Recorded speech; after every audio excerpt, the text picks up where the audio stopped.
como siempre, las gratitudes a Paco y a Marta, realmente, por su tenacidad y su constancia. Y bueno, yo sé lo que es el trabajo eso, y bueno, realmente está ahí, ya como una institución, que eso se dice rápido, ¿no?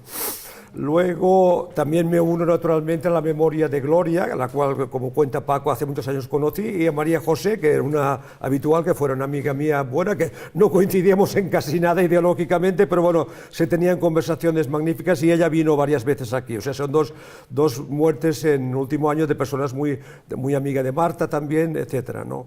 Eso tenía que decirlo. Y ya aterrizando, como primero voy a leer un texto y aunque no se vea el texto, la imagen sí que se me graba, ¿no? Bueno, entonces, para esta charla, cuando Paco me dijo en Burgos, bueno, si quería participar, me dice, los temas es los visigodos. Digo, los visigodos no me gusta nada, digo, porque no se sabe casi nada, dije yo, ¿no? Y prácticamente me descolgué, pues de pronto tuve la chispa, que realmente es lo que me interesa, pero de los godos sí que se sabe mucho en cuanto a mito, es decir, lo que ha significado para la historia de España los godos, es decir, lo que se ha hecho. Una cosa es la realidad histórica y la otra cosa es lo que se hace de esta realidad histórica. Son dos niveles distintos, muy interesante.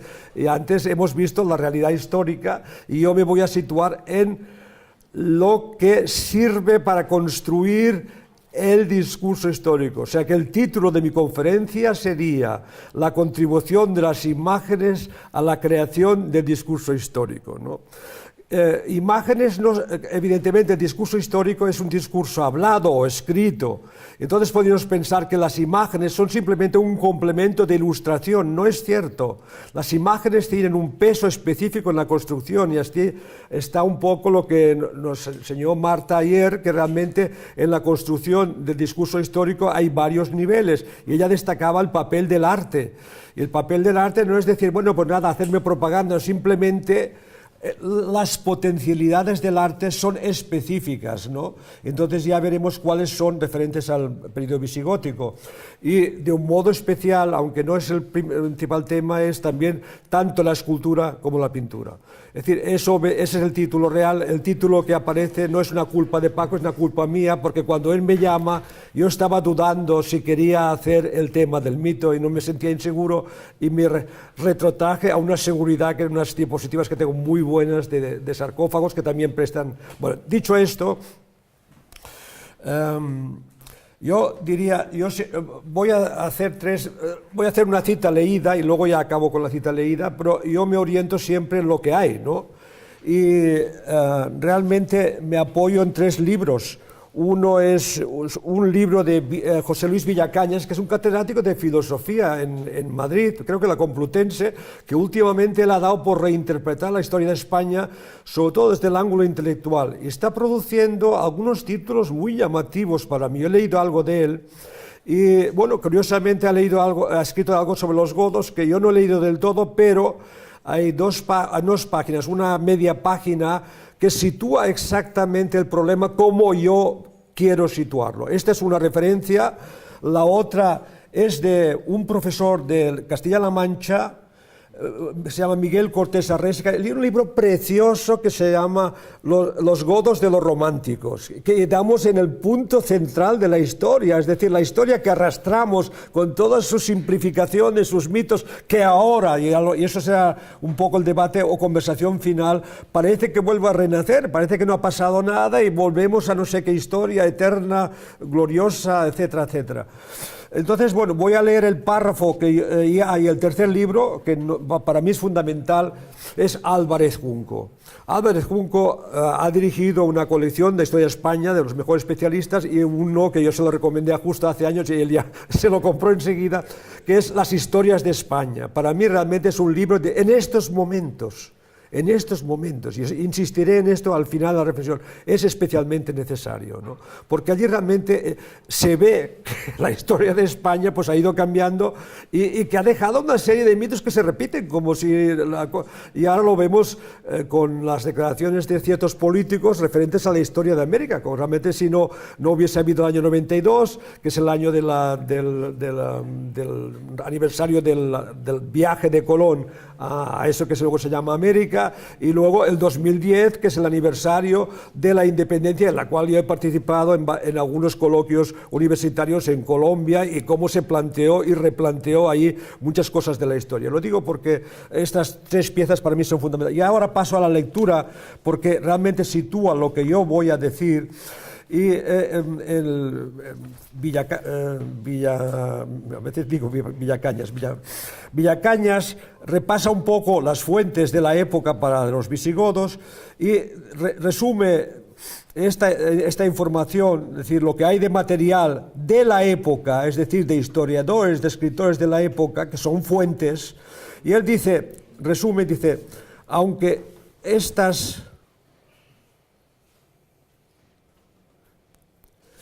estas noticias son muy exiguas, es decir, es poca cosa realmente lo que tenemos. Y ahora, claro, podría empezar a decir qué es lo que no sabemos de los visigodos. Muchas cosas no sabemos, muy fundamentales. Empezando porque si eran otra cosa que los romanos, por ejemplo, Ortega y Gasset dice, ya estaban muy moronizados, ya estaban degenerados, como quien dice, no sé, hay muchas valoraciones. Bueno, a ellas tenemos que acudir. Si queremos mantener el espíritu de este libro anclado siempre en la voluntad de mostrar las prácticas y las ideas de los actores históricos a partir de sus propios testimonios. Y ahora viene la palabra clave, el goticismo, que no tiene que ver con el arte gótico, aunque esté relacionada la palabra, sino simplemente con este afán de volver a la historia de los godos. El goticismo ha sido una huella ideológica continua en la historia política hispana, desde los primeros reyes de Asturias a los primeros condes de Barcelona. Gracias, oye, por favor. Muchas gracias. Hemos salvado las imágenes, pero bueno, también la conferencia vale sin imágenes, curiosamente, ¿no? El goticismo ha sido una huella ideológica continua en la historia política hispana. Bueno, a esta época dudosa y lejana se han referido tanto los que deseaban justificar un imperio unitario en España desde sus orígenes, como los que han denunciado una presencia excesiva de la Iglesia Católica Española en las realidades políticas. Toda la Edad Media está atravesada por las referencias a las formas políticas godas. Los escritores políticos de la época de los Austrias, como Saavedra Fajardo, invocaron el origen godo y germánico del reino para justificar su política internacional antifrancesa. Y ya en el siglo XVIII, los defensores del poder regio vieron en aquel reino su ideal y con él colocaron los liberales del siglo XIX el origen de esa alianza entre iglesia y reino, trono y altar, cruz y espada, que reivindicó el tradicionalismo y que ellos tanto detestaban. O sea que los liberales de pronto caen en las redes ideológicas de los tradicionales, que en parte le ha pasado al PSOE también con la historia, ¿no? Ayer lo comentamos con Luis. Todavía hoy, y termino la cita, cuando se hace un balance del papel histórico de los godos, se suele decir que lograron la primera unidad política española. Y lo hemos oído aquí varias veces. Es decir, que la presencia de los godos ya está como si realmente toda España se hubiera transformado en una unidad visigoda. Y ante esto, por ejemplo, se plantean preguntas muy elementales. Si están tan establecidos como instrumento de poder, ¿cómo una simple batalla, o no digo simple, una batalla de Guadalete derrumba todo ese edificio y desaparece? Quiere decir que las cosas son muy más complejas, que las bases sociales estaban y no estaban en un lado y en el otro, etc. O sea que habría que profundizar en estos campos, también cuantitativamente, cuántos vinieron, quién eran los visigodos, etcétera, etcétera. Otra cosa que me sorprende mucho a mí es por qué la conversión de Recaredo al cristianismo es tan decisivo. España era cristiana, sobre todo las ciudades. O sea, había realmente, cuando llegan los visigodos, hay una red de obispados con sus concilios. Estaba Tarragona, que además era la sede primicia, no sé la sede metropolitana, y que todavía reclama, y luego Toledo viene más tarde. Realmente Toledo no tenía obispado. Realmente estaba Mérida, estaba Sevilla. Sevilla era una potencia intelectual de primera, etcétera, ¿no? Entonces, ¿por qué realmente tiene tanta importancia esta conversión? Claro que unifica, porque había dos mandos arrianos, pero realmente en términos de establecimiento cristianismo no creo que no sé. En fin, esas son las múltiples preguntas. Entonces yo ahora aterrizo en lo que se ha hecho en el campo de las imágenes, en un ejemplo muy concreto. Y ahora voy a hacer una operación contraria a la que hice ayer en la discusión. Ahora voy a apoyar la historia como un relato, una palabra que ayer nos trajo un poco por la calle de la amargura. Y yo diría, evidentemente, la historia es un relato, es decir, hay una serie de acontecimientos más o menos caóticos o bastante caóticos o múltiples que el que escribe, sea en la función que sea, ordena y nos cuenta, ¿no? El tema no es este, el tema es qué tipo de relato. Y entonces la discusión que hoy apareció otra vez, si la historia es ciencia o no es ciencia, es una discusión ya zanjada. Pero hace mucho tiempo, en Alemania, en el 1900, hay un señor que se llama Dilthey, y hay una discusión que, bueno, duró decenios y decenios sobre las Naturwissenschaften y Geisteswissenschaften, un poco para discutir si todos eran ciencias, porque claro, se veía que el modelo científico era el matemático, el de las ciencias naturales que trabajan con matemáticas y con la física, etc. Y claro, ese modelo de construcción de realidad no vale para la ciencia. Pero hay otros modelos, diríamos, ¿cuál es el modelo de la historia? Pues bueno, que tú ordenes el material que recibes bajo unos protocolos, que llamaremos protocolos científicos, que cambian de época a época, es muy importante. Y, o sea, tú escribes una historia siguiendo los protocolos científicos que son validados por la comunidad científica, es muy importante, y luego pueden ser validados e invalidados por nuevos descubrimientos arqueológicos que te pueden derrumbar toda una teoría. O sea, todo eso es lo que puede. Pero estamos en una seriedad discursiva. Seriedad discursiva. Es decir, la historia, con todas esas limitaciones y esas utilizaciones, yo diría que crea relatos que tienen una productividad social durante un tiempo. Es decir, un relato, digamos, ideológico, eso es una palabra muy complicada, muy peligrosa, porque ya parece que lo calificaron, pues tiene una justificación, aunque no sea toda la verdad, pero siempre es una parte de la verdad. Ayer lo vimos en el planteamiento de la historia de Toledo, me gustó muchísimo, realmente es un poco lo que yo también defiendo, es decir, él ha investigado mucho, el autor del libro, pero sabe que de 30 o 40 años muchas cosas ya no serán válidas, pero no porque él se haya equivocado en las fuentes, sino simplemente ¿por qué van a surgir nuevas preguntas y nuevos planteamientos, como alguien ayer ya nos insinuó? ¿Y dónde están las mujeres en la historia? Es decir, no. Bueno, hoy, por suerte, nos han rescatado dos mujeres toledanas que yo, vamos, es que por mí no situaba a la Brunegida con Brunilde, pero vamos, realmente es muy conocida, ¿no? Bueno, y esto, ya acabo esta introducción para pasar a un par de imágenes. Creo, y esto me gustaría, si hay unos minutos, incluso yo voy a cortarme, que lo seguiremos dialogando. Hubo un diálogo muy vivo y muy controvertido ayer, que yo creo que, bueno, no siempre quedó claro. Es decir, yo soy también, como el conferenciante de ayer, yo sé que es un relato, pero es muy importante. Ese relato se ha hecho no de cualquier manera, sino siguiendo los protocolos, punto uno. Y segundo, sabemos ya, porque ya uno lleva muchos años en este mundo, que esos relatos que ahora son tan científicos porque te has seguido los protocolos, dentro de 50 años probablemente ya no te dicen absolutamente nada, si no son falsos incluso, ¿no? Eso es muy importante, y esto ahí lo dejo como reflexión para la discusión final. Yo diría que en estos momentos, tanto en España como en Europa, estamos en esos momentos de un antes y un después. En España ya lo vemos, de pronto surgen unos discursos que creíamos que ya la Universidad Española los había desterrado, pero parece que no, parece que no. Y a nivel europeo, no te digo, algo parecido. Y para terminar esta introducción, que es ya la conferencia también, no es una introducción, estoy entrando en harina.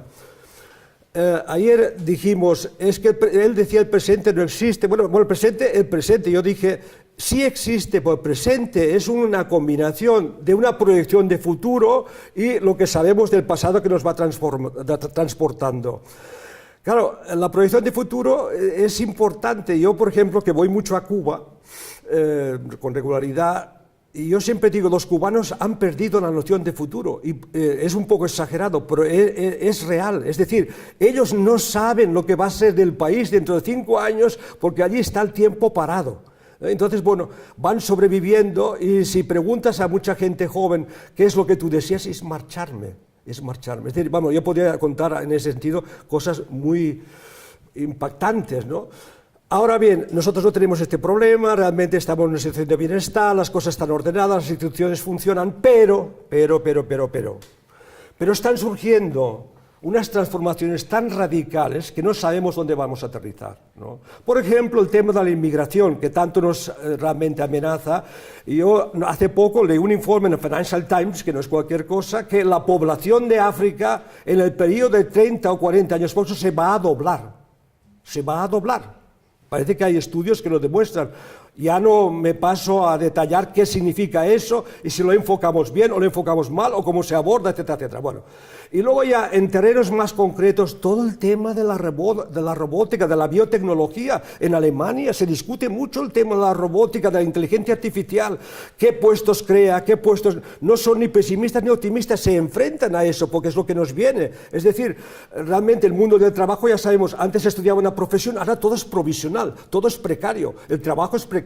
El Uber paga, no sé, no paga, realmente se forma. Entonces, claro, esto crea una situación de total inseguridad. En el momento, seriamente, un padre que tiene un niño, digo, ¿qué le hago estudiar? ¿Y cuáles son las garantías de que pueda construirse un futuro? Bueno, y ahora voy a pasar a 2 modelos de construcción, digamos, de un relato con imágenes. Y el primero que escojo, otra vez volvemos a Borgoña, es el de Maximiliano. Maximiliano, el emperador Maximiliano, realmente era un personaje fascinante, porque él era muy consciente del relato. Y además, él tenía contratados una cantidad de especialistas en todos los campos, en dinastías, en monedas, en arqueología, en mitos, etcétera, etcétera, para juntar las piezas, ¿no? Hay un libro de un historiador de arte inglés muy bueno, que se llama Silva, y que se llama Marketing Maximilian, ¿no? Poniendo en valor Maximiliano como una mercancía, ¿no?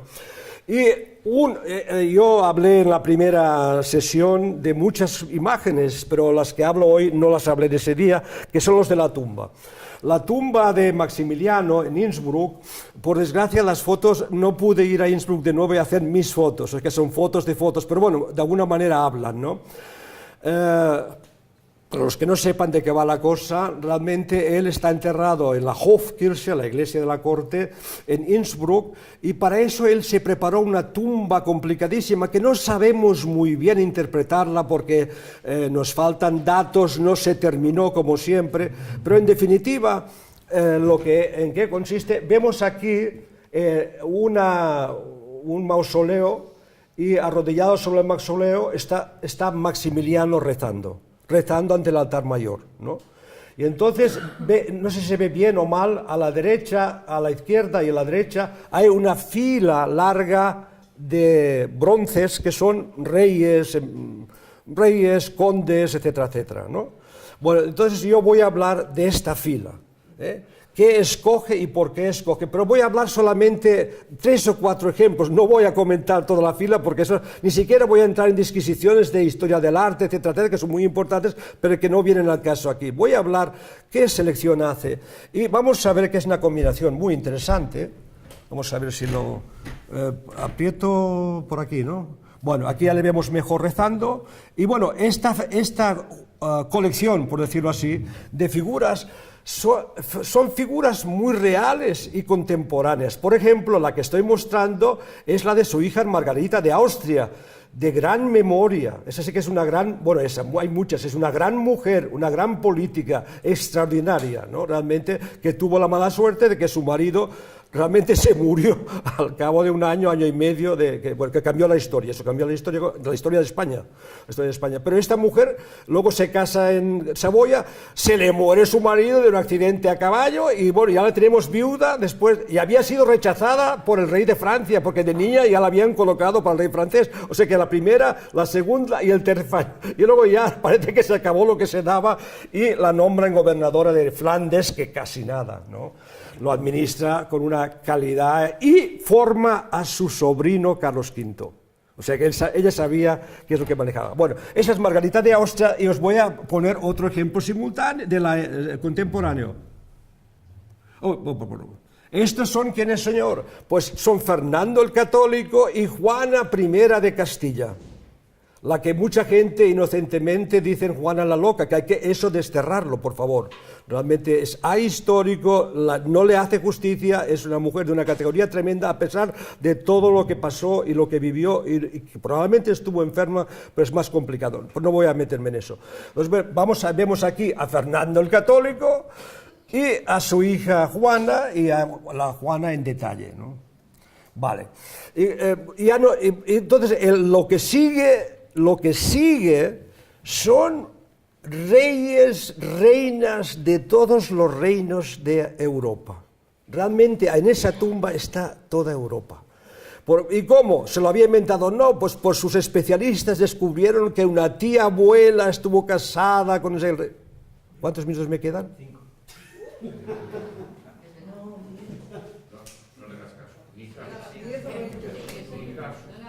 Bueno, no, ya está, lo arreglo rápido esto. 3:21 a los 13:30. Bueno, entonces me salto ya a Maximiliano y voy un poco, por lo menos, a lo español. Bueno,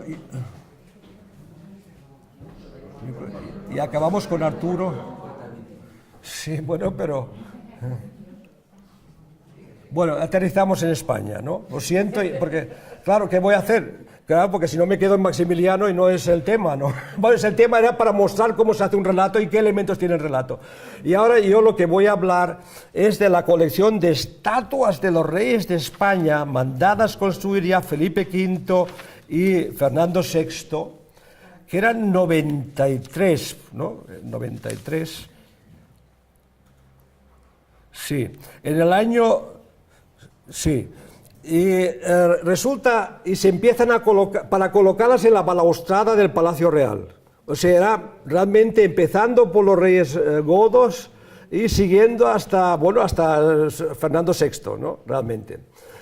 Y, bueno, dio instrucciones, imaginarse, realmente construir 93 estatuas de piedra, de un pueblo de cerca de Madrid, lo he olvidado, que es una piedra muy, muy buena. Y, bueno, y empezaron ya a montarse sobre la balaustrada. Ya había una parte de ella, una balaustrada entera con las esculturas montadas. Y luego viene Carlos III y no le gusta eso, y da órdenes que se bajen todas las estatuas, etcétera, etcétera, y además da una orden que se quite el pedestal porque produce mucho peso. En el pedestal estaba el nombre de cada uno de los condes y reyes. Bueno, y entonces, ¿qué pasa con esas estatuas? Dice, nada, no pasa nada, servirán para embellecer toda España, ¿no? Y realmente están repartidas, en Burgos las hay, y muy interesante en Toledo, creo que hay 5, o si no hay más. ¿Y por qué están en Toledo? Hay Pons, que sabía mucho de historia, dijo, estas convienen a Toledo. Y Lorenzana, el cardenal Lorenzana, que era muy culto, dijo, sí, apoyó esta petición. Es decir, se buscó que algunas de ellas aterrizaran en ciudades y que tuvieran que ver un poco con la vida de la ciudad, ¿no? En varias ciudades, probablemente la más llamativa, Burgos y Toledo. Y con el resto se guardaron en la bóveda, y luego vino el siglo XIX y se ordena la Plaza de Oriente. Se ordena la Plaza de Oriente en la época de Isabel II, y dice, bueno, vamos a poner otra vez estatuas, ¿no? Podemos poner estatuas, y se empiezan a poner una serie de estatuas, creo que 40, y más o menos en la disposición que vemos ahora, ¿no? Pero luego, ahora explico rápidamente el proceso y luego explicaré un par de detalles de por qué es interesante esta construcción. Luego pasa lo de siempre, esas estatuas están ahí, viene la guerra civil, muchas se deterioran, hay que quitarlas, hay que reordenarlas, y en el 42-43 se reordenan las estatuas con menos estatuas, que son 20, que son las que hay ahora.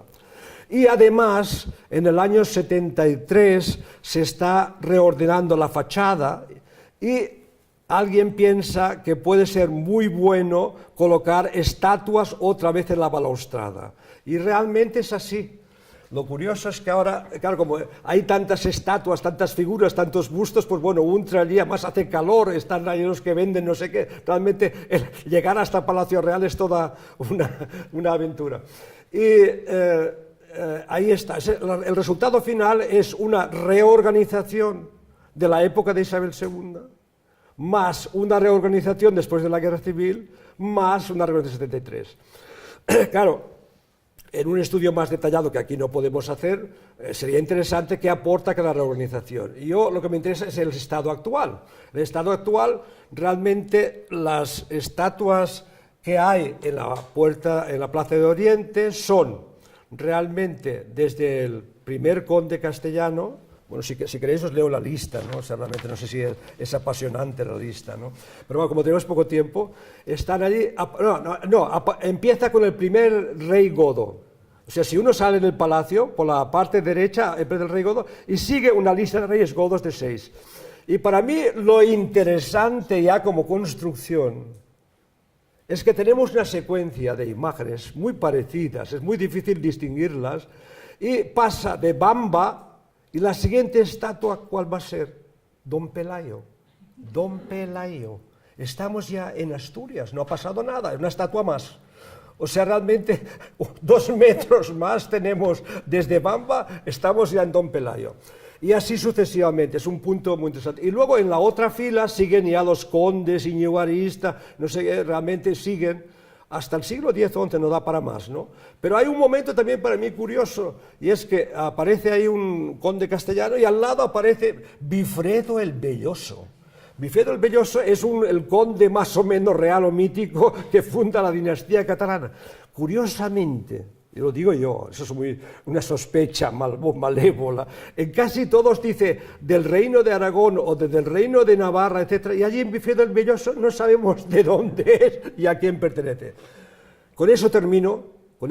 Es decir, una construcción. ¿Y qué nos dice esta construcción? Dice que la realidad española está montada sobre una sucesión de monarquías que tiene un origen antiquísimo, que son los godos. Hay un poquito más, que no tengo tiempo para explicarlo. Está también los emperadores romanos, pero que no los colocan en la serie, los colocan en el portal y ahora están en el patio interior como degradados, ¿no? Y luego también hay un detalle muy interesante, con eso termino, porque digo que no es tan simple.